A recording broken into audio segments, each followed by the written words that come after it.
أعوذ بالله من الشيطان الرجيم. بسم الله الرحمن الرحيم. الله خالق كل شيء وهو على كل شيء وكيل.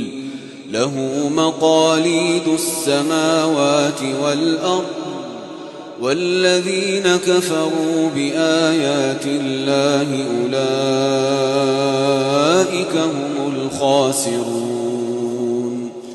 قل أفغير الله تأمروني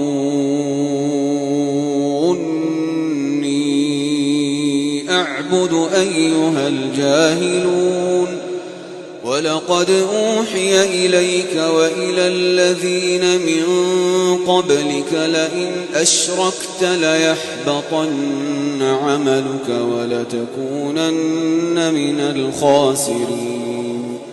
بل الله فاعبد وكن من الشاكرين.